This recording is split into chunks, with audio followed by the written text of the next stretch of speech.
क्या आपने कभी देखा है जब सबसे शक्तिशाली व्यक्ति भी अपनी ताकत के सामने कांप जाए?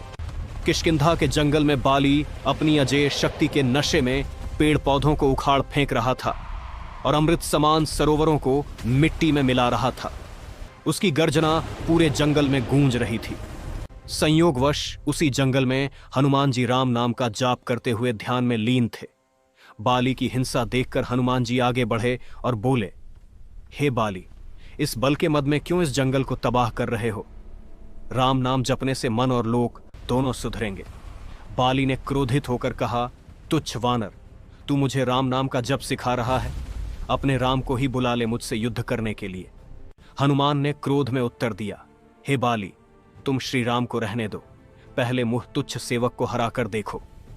बाली ने दूसरे दिन के लिए युद्ध तय कर दिया। अगले दिन हनुमान जी युद्ध के लिए निकले। रास्ते में ब्रह्मा जी प्रकट हुए और कहा, हे हनुमान, बाली को क्षमा कर दो। हनुमान ने कहा, नहीं, उसने मेरे आराध्य का अपमान किया है। ब्रह्मा जी ने कहा कि अगर युद्ध करना ही है तो केवल अपनी शक्ति का 10वां भाग ही लेकर जाओ।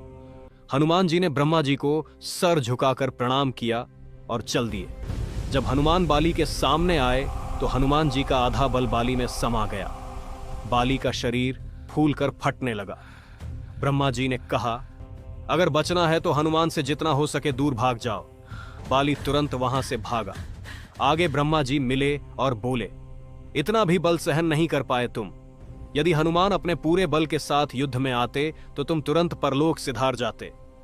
बाली समझ गया कि हनुमान जी का बल असीमित और राम भक्ति असाधारण है।